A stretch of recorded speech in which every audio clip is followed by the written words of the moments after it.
অন্ধকারে ঢাকা বহুদিনের পরিত্যক্ত এক বিল্ডিং।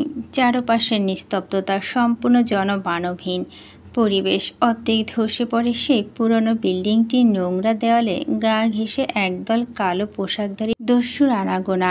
এতে থাকা প্রত্যেকটি রুমেই যেন এক একটা বিভীষিকার আবাসস্থল। একটা ভাঙা রুমে মেঝেতে পড়ে আছে এক তরুণ, বয়স 19 বা 20-এর কোঠায়। হলদে ফর্সা গায়ের রং, পরনে ময়লা ছেঁড়া 3/4 প্যান্ট, গলায় ঈগলের নকশা খোদাই করা একটি রকেট ঝুলছে। ফর্সা মুখের কোনায় রক্তের দাগ, যেন কেউ প্রচণ্ড আঘাতে চেহারা বিকৃতি করে দিয়েছে। শ্বাস দ্রুত ওঠানামা করছে, শরীর জুড়ে ক্লান্তি আর যন্ত্রণার ছাপ স্পষ্ট। দেওয়ালের সাথে পিঠ ঠেকিয়ে বসে থাকা তরুণের অর্ধছেঁড়া টি-শার্টের ঢাক বুক ধক ধক করে উঠে। কষ্টভরা কণ্ঠে অস্ফুট স্বরে উচ্চারণ করে এক নাম, পূর্ব। প্লিজ আমাকে বাঁচা, ওরা আমাকে মেরে ফেলবে। তুই শুনতে পাচ্ছিস Purbo? Are you hear me? Please save me Purbo. হঠাৎ ধরফরিয়ে উঠে বসল পূর্ব, দ্রুত হাত বাড়িয়ে বেডসাইড ল্যাম্পের সুইচ চাপল। আবছা আলো স্পষ্ট হলো পরিচিত রুমের প্রতিচ্ছবি, যা দেখে এক গম্ভীর স্বস্তির টান টানল সে। কপাল জুড়ে দরদর করে ঘাম গড়িয়ে পড়ছে, অথচ এসির তাপমাত্রা সেট করা সর্বনিম্ন। নিজেকে যথেষ্ট স্বাভাবিক রাখতে ব্যস্ত পূর্ব, যেন এটা নতুন কিছু নয়, বরং অনেক পুরানো এক দুঃস্বপ্ন। যে স্বপ্ন তাকে বারবার তাড়িয়ে বেড়ায়, যার কাছে হার মানতে বাধ্য হয়ে পড়ে। কঠোরতা নয় তার এই ধীর ব্যক্তিত্ব। এর মাঝেই ফোনের স্ক্রিনে মেসেজে অল্প ভাইব্রেটের শব্দ। ফোন হাতে নিতেই চোখ আটকে গেল জ্বলজ্বল করা স্ক্রিনের উপর। 7টা মিস কল, 2টো মেসেজ, সবই একই নাম্বার থেকে। কপালে ভাঁজ পড়ল পূর্বে, তারপর চোখ গেল মাত্রই পাঠানো মেসেজের দিকে। ইমার্জেন্সি হয়েছে, আমার জায়গায় গেলাম, সময় মতো চলে আসিস তন্ময়। গভীর দৃষ্টি মেলে তাকিয়ে রইল স্ক্রিনের দিকে। আর সময় নষ্ট না করে তৎক্ষণাৎ নিজের পরিচিত পোশাক গায়ে চাপিয়ে নিল পূর্ব। কালো পোশাকে আবৃত হয়ে পকেটে ফোন গুজে নিয়ে এক মুহূর্ত দেরি না করে বেরিয়ে পড়ল নিজ গন্তব্যের উদ্দেশ্যে। দরজা খুলে বাইরে পা দিতেই রাতে হিমেল বাতাস আশ্রে পড়ল মুখব্বায়ে। আলোগুচ্ছ, মাথা হেলমেট পেঁচিয়ে বাইকের ইঞ্জিন চালু করল দক্ষতার সহিত। এক ঝাটকায় গিয়ার পাল্টে গ্যাসের হ্যান্ডেলে চাপ দিতেই মুহূর্তে ঝড়ের গতি অন্ধকার মিলিয়ে গেল যেন বাইকটি। এতক্ষণ ব্যালকনিতে দাঁড়িয়ে এসব নীরবে দেখছিল রাবেয়া বেগম। হালকা তাচ্ছিল্যের হাসি ফুটল তার মুখে, পরিহাসের এক হাসি। মা হিসাবে ব্যর্থ তিনি, সন্তানকে মানুষ হিসাবে গড়ে তুলতে পারেনি। দেখতে মানুষ হলো স্বভাবে হিংস্র জানোয়ারের সমতুল্য, বা তার থেকেও জঘন্য। নিজের সাথে নিজেরই পরিহাসের হাসি হাসলেন তিনি। আজ আবার কোন মায়ের বুক খালি করতে যাচ্ছে কে জানে। কম চেষ্টা তো করেনি ছেলেকে এ পথ থেকে ফেরানোর জন্য। কত বুঝিয়েছে, কতবার কঠিন হয়েছে, কিন্তু যে নিজ ইচ্ছায় ভুল পথে পা বাড়ায় তাকে কি ফেরানো যায়? নিজের ছেলের ভবিষ্যৎ ভালো করতে গিয়ে তো জোর করে বিয়ে দিয়ে দিয়েছিল অল্প বয়সে। ভেবেছিল সংসার বাঁধলে হয়তো বদলে যাবে, কিন্তু উল্টো, যেন বিপদ আরও বেড়েছে। ছেলের জীবনে এনে দিয়েছিল এক পবিত্র নিষ্পাপ ফুলের মতো মেয়েকে, কিন্তু এতে যেন আরও 2টো জীবন একসঙ্গে নষ্ট করে ফেলেছে তিনি। মেয়েটার জীবনটা তো এভাবে নষ্ট করার কোনো অধিকার তার নেই ভেবেই এক কঠিন সিদ্ধান্ত উপনীত হয়েছে আজ। মাঝারি সাইজের এক ক্লাব, রঙিন আলো ঝলমল করছে চারপাশ। ব্যাকগ্রাউন্ডে বাজছে উচ্চস্বরে মিউজিক, ছেলেমেয়েরা নাচ গানে ব্যস্ত। তবে রাত গভীর হয়, মানুষের সংখ্যা অনেকটা কম। ক্লাবের নির্জন এক কোণে বসে আছে তন্ময়, পরনে কালো জ্যাকেট, হাতে কালো গ্লাভস। তার পাশে রাখা টুলের ওপর অর্ধজাগরণ অবস্থায় দুলছে সাব্বির। মাথা বারবার সামনে পিছনে ঢলে পড়ছে ক্ষণে ক্ষণে। তন্ময় বিরক্ত সঙ্গে আচমকা এক ধাক্কা দিয়ে জাগিয়ে তুলো সাব্বিরকে। শাসানোর ন্যায় বলে উঠল, এখানে ঘুমাতে এসেছিস নাকি? পূর্ব আসছে, অ্যাক্টিভ হ ফাস্ট। পূর্বর নাম শুনতে সাব্বিরের ঘুম যেন মুহূর্তে উড়ে গেল। ধরফরিয়ে উঠে সোজা হয়ে বসল, তবে চোখের পাতায় ভর যেন কিছুতেই সামলাতে পারছে না। একবার ঘুম ধরলে কি আর এত সহজে যায়? চোখ কি আর মনের কথা শুনে? তন্ময় আর কিছু বলল না। ল্যাপটপে স্ক্রিনে চোখ রেখে কাজে মনোযোগ দিল। সেই কখন থেকে কি যেন কাজ করে যাচ্ছে অনবরত। ফোকাস একদম স্থির। এমন সময় ইনস্টাগ্রামে অ্যাকাউন্টে একটা ফ্রেন্ড ফলো রিকোয়েস্ট এলো। এক ঝলক চোখ বুলে দেখল তন্ময়। পুরোপুরি দেখার আগে দূরত্ব সেটি ডিলিট করে দিল। আপাতত কাজে সম্পূর্ণ মনোনিবেশ করা দরকার। মাঝে মধ্যে সাব্বিরের দুলতে থাকা অবস্থায় দেখে ঠোঁট টিপে হাসল তন্ময়। নিঃশব্দে হেসে পরক্ষণে আবার মনোনিবেশ দিল নিজ কাজে। এরই মাঝে গর্জন তুলে বাইকের শব্দ শোনা গেল বাইরে থেকে। তাদের বন্ধু চলে এসেছে বুঝতে বাকি নেই তন্ময়ের। দ্রুত পাশে ঝিমোতে থাকা সাব্বিরকে পুনরায় ধাক্কা দিয়ে বলল, পূর্ব চলে আসছে, বি স্ট্রং সাব্বির। সাব্বির এক ঝাটকায় নিজেকে গুছিয়ে নিল। এবার আর টুলে বসে রইল না, উঠে শটান হয়ে দাঁড়ালো সাব্বিরের পাশে। ক্লাবের নির্দিষ্ট জায়গায় ঢুকতে সাব্বিরকে দেখে থমকে গেল পূর্ব। কিঞ্চিত বিরক্তকর দৃষ্টিতে বুলিয়ে নিল সাব্বিরের মাথা থেকে পা পর্যন্ত। এতপর সরাসরি তন্ময়ের দিকে তাকিয়ে জিজ্ঞেস করল, এটাকে এখানে এনেছিস কেন? তন্ময় হালকা দীর্ঘশ্বাস ফেলে বলল, আর বলিস না, সে তখন থেকে আমার কান ঝালাপালা করে দিচ্ছিল। স্যারের নাকি শখ হয়েছে আমরা আদৌ কী করি সেটা নিজের চোখে দেখার, তাই নিয়ে আসলাম। পূর্ব ঠান্ডা চোখে তাকিয়ে রইল কয়েক মুহূর্ত। নিষ্প্রিয় স্বরে বলল, নিয়ে এসেছিস ভালো, তোর সাথে রাখবি, আমার আশেপাশে যেন না থাকে। কাজের সময় ডিস্টার্ব পছন্দ নয় আমার। সাব্বির এতক্ষণে চুপচাপ থাকলো, এবার আর চুপ থাকতে পারল না। ফুঁসে উঠে বলল, এভাবে বলছিস কেন ভাই? আমাকে কি তোর মানুষ মনে হয় না? আমি যথেষ্ট স্ট্রং, বুঝেছিস? আফটার অল তোদের বন্ধু বলে কথা। তোদের মতো কাজ না করতে পারি, তবে আমি কম নয়। হুশ, একটা বাড়তি কথা বলবি না। সাব্বির থেমে গেল। পূর্ব থমকে থামতে বাধ্য হলো সে। ইমার্জেন্সি কি এমন পড়ল হঠাৎ? তন্ময়ের দিকে তাকিয়ে বলল পূর্ব। তন্ময় কিঞ্চিত ল্যাপটপের দিকে তাকিয়ে সেটা পূর্বর দিকে বাইরে দিতে দিতে বলল, সেটাই চেক করছিলাম, একটা অর্ডার এসেছে, তবে বিষয়টা মেয়েলি। বিশেষ কথাটি বলার সময় কেমন যেন একটু অস্বস্তি লাগলো তন্ময়ের কণ্ঠে। পূর্বের চোখ সংকুচিত, জিভ দিয়ে গাল ঠেলে আওড়ালো, মেইলি হোক বা অন্য কিছু, আই ডোন্ট ফাকিং ফেয়ার। বিস্তারিত বল। পূর্বের হাতে থাকা ল্যাপটপের স্ক্রিনে একটি মেয়ের ছবি ভেসে উঠল তৎক্ষণাৎ। লাল স্লিভলেস ড্রেসে মোহময়ী এক মডেল। মেয়েটা ইশারা দেখে স্বাভাবিক স্বরে আওড়ালো, she is our target tonight. Sabbir থতমত খেলো। এবার ল্যাপটপের স্ক্রিনে তো আরেকবার তন্ময়ের দিকে তাকালো, যেন নিজের চোখকে ঠিক বিশ্বাস করতে পারছে না। চোখ কপালে উঠে বলল, না না ভাই, এসব কি বলছিস? She is my crush, please ভাই এমন করিস না। আর মেয়েটা তো কোনো হেটার্স নেই, তাহলে এই অর্ডার দিল কে? ভাই এর থেকে ভালো আমাকে দিয়ে দে, আমি অনেক দূরে নিয়ে চলে যাব, প্রমিস। সাব্বিরের কথা শুনে তন্ময় মেজাজ একটু মুহূর্তে বিগড়ে গেল। কড়া গলা শ্বাসে বলল, এই জন্য তোকে নিয়ে আসতে চাইনি, বুঝছিস? কম চিল্লাস বেশি, চুপ থাক। সাব্বির কিছুটা চুপ থাকলো। মনকে মানাতে পারছে না সে। কৌতূহলের চোখে তন্ময়ের দিকে তাকিয়ে বলে উঠল, ভাই মেয়েটা খুব ভালো, কত ভালো অভিনয় করে। কিছুদিন আগে তো গুঞ্জন উঠেছিল এক্স বয়ফ্রেন্ড নিয়ে, ছেলেটা নাকি ওকে থ্রেট দিয়েছিল আমার জানা মতে। এছাড়া আর কোনো এমনিতে নেই ওর। তাহলে ও কি ওর এক্স? পূর্ব এবার টুলের ওপর লাফিয়ে বসলো। সাব্বিরের কাঁধে হাত রেখে মুখের ওপর আঙ্গুল রাখলো। মুখ দিয়ে চ জাতীয় শব্দ উচ্চারণ করে শুধালো, এটার বাস্তব দুনিয়া। এখানে যা দেখছ, যা শুনছ, সবই সত্যি। বাইরের রঙিন দুনিয়াটা খোলাসা মাত্র। মানুষ যা দেখায় আসলে তা সে নয়।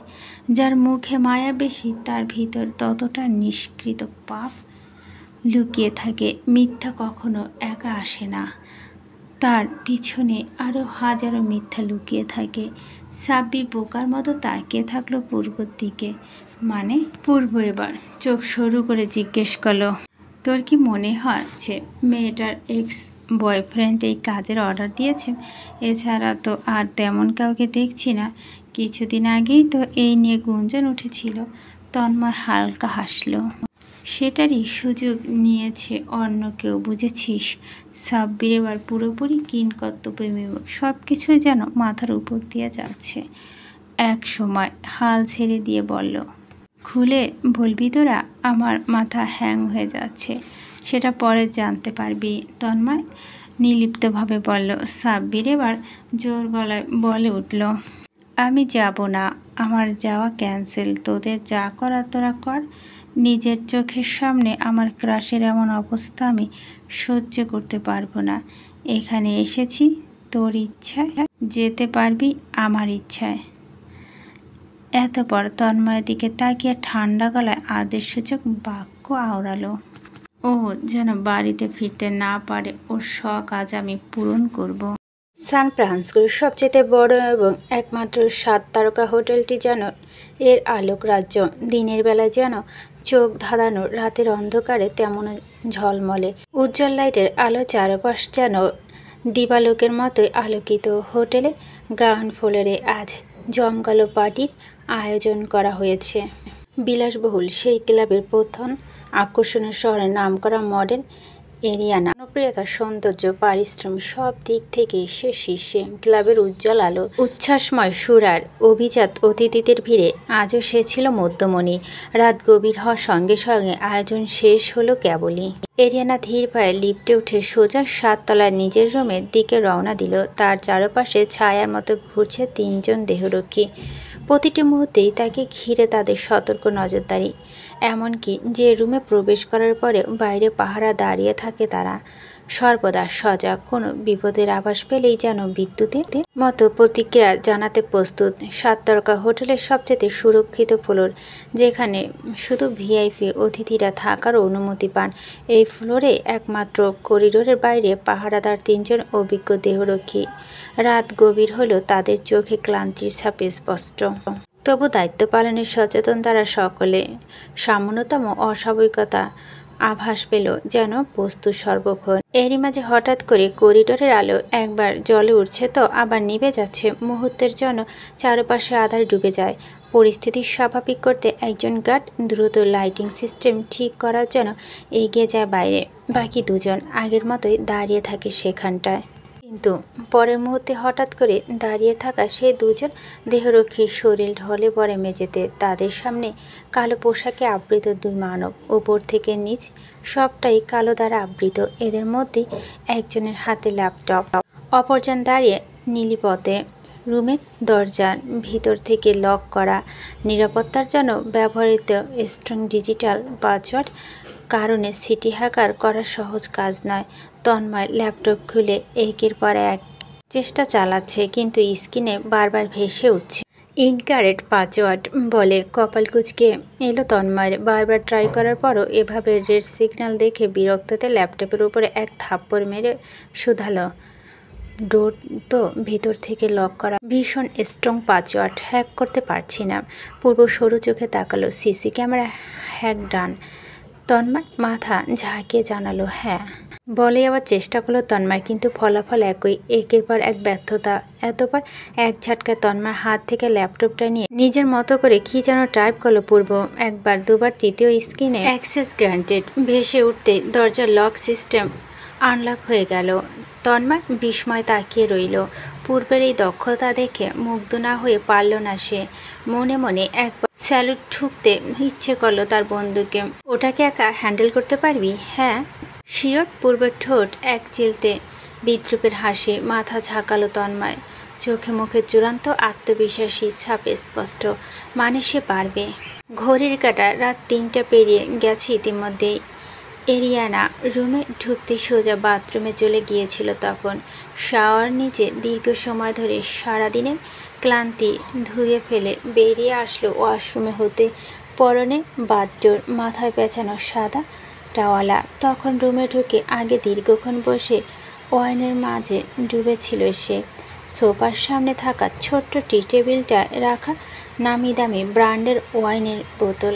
এরিয়ানা ওয়াশরুম থেকে বেরিয়ে নিজের রুমে এক কোণে রাখা সোফায় আয়েসি ভঙ্গিতে বসে থাকা এক সুদর্শন যুবককে দেখে মুহূর্তের জন্য ভয় ও বিস্ময় স্থির হয়ে গেল যেন। তবে পেশাদার মডেল হিসেবে এমন অদ্ভুত পরিস্থিতির সঙ্গে তার আগে থেকে পরিচয়, তাই দ্রুত নিজেকে সামলে নিল। মেয়েলি চোখ সরাসরি গিয়ে ঠেকল সেই যুবকের দিকে।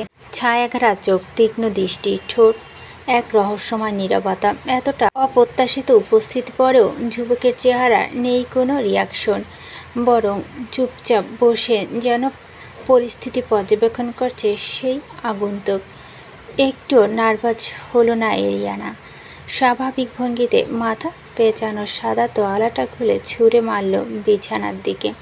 ভেজা চুল থেকে টপ টপ করে পানি গড়িয়ে কাঁধে বেয়ে নামছে। সাদা বাথডোরের নিচ থেকে উন্মুক্ত ফর্সা পা দেখা যাচ্ছে স্পষ্ট।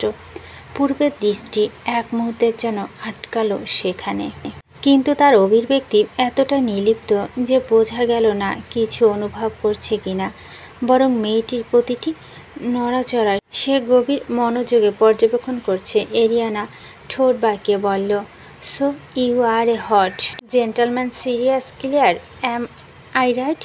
পূর্ব এতটুকু অবাক হলো না, বরং আগের মতোই আয়েসি ভঙ্গিতে বসে রইল সেখানটায়। এরিয়ানা মৃদু হাসল, তাচ্ছিল্যের হাসি নাকি পরিস্থিতিকে হালকা করার চেষ্টা, বোঝা গেল না সেটা। তারপর নিজেই বলে উঠল, আই নো হু আওয়াট ইউ। এটা জানি আমার সময় হয়তো শেষ, হয়তো কয়েক মুহূর্তের মধ্যে আমার অস্তিত্ব সম্পূর্ণ মুছে যাবে, কিন্তু একটা চান্স নেওয়া যায়, তাই না? বিশেষ করে যখন কিলার এতটাই হট অ্যান্ড ড্যাশিং হয়।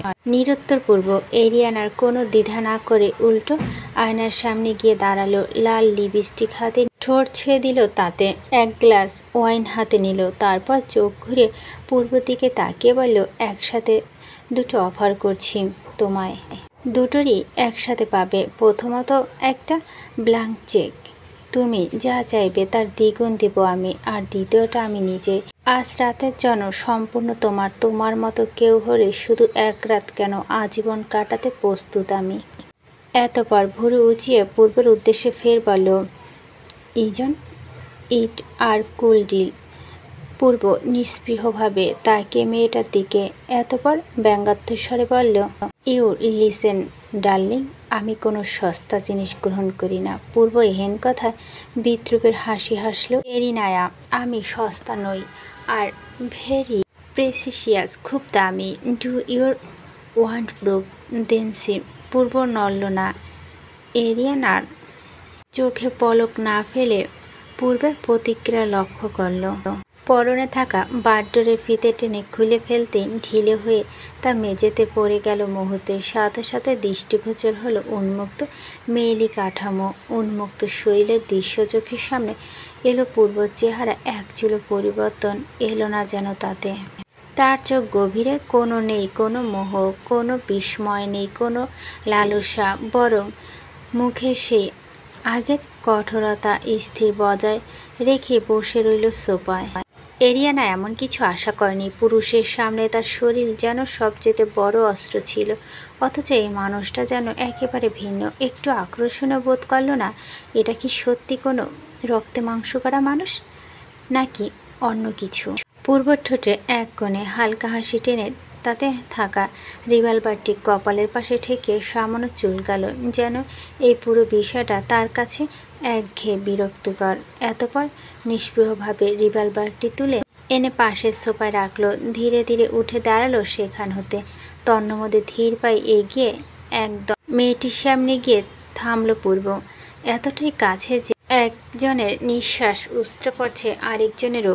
তবে পূর্বের চোখে কোনো অনুভূতি নেই, না আছে কোনো মায়া, যেন এক বরফ শীতল আগুন তার শরীরে বিরাজমান, যা শুধু ধ্বংস করতে জানে। বলিষ্ঠ হাতে আচমকাই ঝাঁপিয়ে পড়ল এরিয়ানার নামে মেয়েটির গলায়, শক্ত থাবার মতো চেপে ধরল সেখানটায়, এতটাই শক্ত যে এক হাতে সোজা তুলে নিল শূন্যে। নিঃশ্বাস নিতে না পারায় দরুন হাত পা ছুঁড়ে মুক্তির চেষ্টা করতে লাগলো মেয়েটি, কিন্তু তাতেও কোনো লাভ হলো না। পূর্ব নিষ্প্রভ চোখে হিংস্রতা দাবানল দাউ দাউ করে জ্বলছে। কিছুক্ষণ পর ধরে রাখা হাত ছেড়ে দিল পূর্ব। ধপ করে ফ্লোরে পড়ে গেল এরিয়ানা। হাঁপাতে লাগলো, শ্বাস নিতে পারছে না ঠিক মতো। এতক্ষণ ধরে তার ভুলটা সে এখনও পুরোপুরি বুঝতে পেরেছে। সে মনে করেছিল এই পুরুষকে শরীর দিয়ে প্রলুব্ধ করতে পারবে, কিন্তু এই মানুষটা সাধারণ পুরুষের মতো নয়। এই মানব যে সম্পূর্ণ অনুভূতিহীন, ভয়ঙ্কর। বারডোরটা মেঝে থেকে তুলে নিয়ে গায়ে জড়াতে চাইল এরিয়ানা, তবে ব্যর্থ হলো সে। এর আগে পূর্বের হাতে থাকা ওয়াইনের গ্লাসে প্রচণ্ড আঘাত এসে লাগলো তার ঘাড়ে।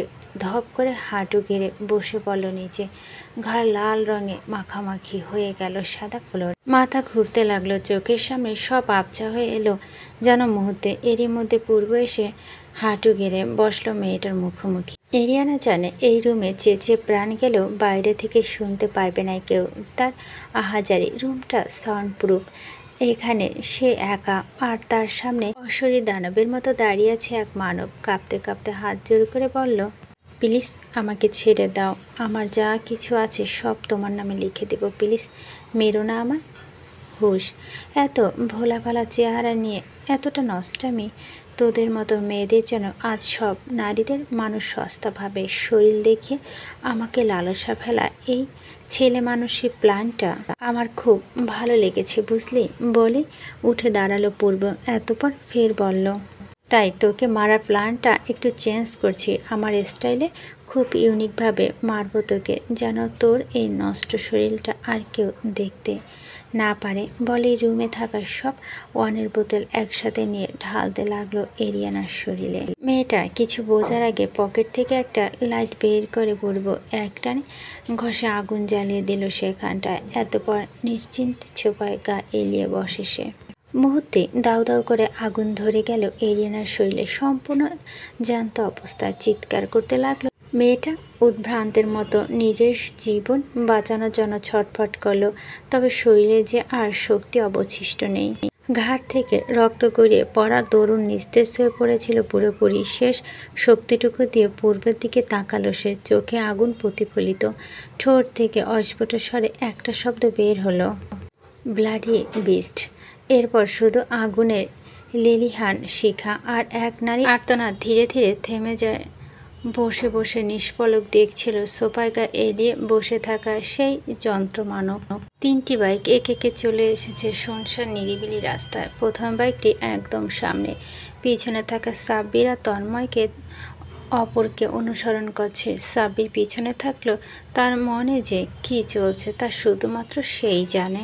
যদিও বাইকের গতিতে তার শরীর স্থির, কিন্তু ভিতরে ভয়, আতঙ্ক সবকিছুই যেন তার মধ্যে নীরবে আলোড়ন তুলতে ক্ষণে ক্ষণে। আজকের পর থেকে পূর্বের প্রতি তার ভয় যেন আরো গাঢ় হয়ে উঠেছে। পূর্ব অস্বাভাবিক সাইকোপ্যাথ আচরণে হতগম্ব সাব্বির কিছুটা ভয় আর সংশয়ে মিশিয়ে তখন সাব্বির তন্ময়ের জিজ্ঞেস করছিল, এই কাজের জন্য কত টাকা নিয়েছে তারা? উত্তরে তন্ময় এক মুহূর্তে যেন ভুরু কুচকে সাব্বিরের দিকে তাকিয়ে বলেছিল, অর্ডার করা মালিকের সম্পূর্ণ সম্পত্তি পরিমাণ পূর্ব দিনে 100 বার বেচা কিনা করতে পারবে। এমন উত্তরে সাব্বির কিছুটা হতবাক হয়েছিল বটে। অর্থাৎ পূর্ব কিছুই নেয়নি, তবে কেন? শুধু কি নিজের ইচ্ছের জন্য? সাব্বির তো ভেবেছিল হয়তো কিছু লাভ বা প্রতিশোধের জন্য এমনটা করে তার বন্ধু, কিন্তু এভাবে এসব কাজ করে ভাবা যায়?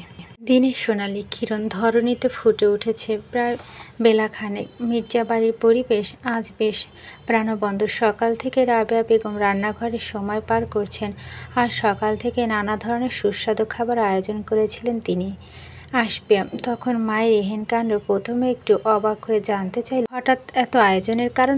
জবাবে রাবেয়া বেগম ঠান্ডা মেজাজে উত্তর দিয়েছিল, আজ প্রহরা আসবে আমাদের বাড়িতে, সাথে সাথে আসবে মনে জমেছিল এক গভীর প্রশ্ন। প্রহর ভাই তো প্রতিদিনই আসে তাদের বাড়িতে, তাহলে আজ এই বিশেষ আয়োজন কেন?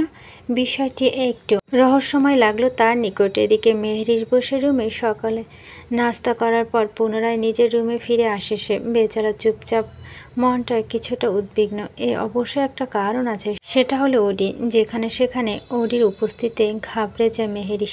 ভয় পায় ভীষণ ও কালো রাঙা সবুজ মনির অধিকারী প্রাণীটিকে। মেহরিশ আশফিয়াকে সকালে বলেছিল ওডিকে যেন তার কাছে থেকে একেবারে দূরে রাখে, বা ওডির মালিককে বলতে নিজে চেলাকে নিজের থাকা জায়গায় নিয়ে যাওয়ার জন্য। জবাবে আশফিয়া বলেছে তার ভাইয়ের ইচ্ছে হলে সে এসে নিয়ে যাবে। এখন আশফিয়াকে কীভাবে বোঝাবে মেহরিশ? ওডির ভয়ে সবসময় বিচলিত থাকে সে।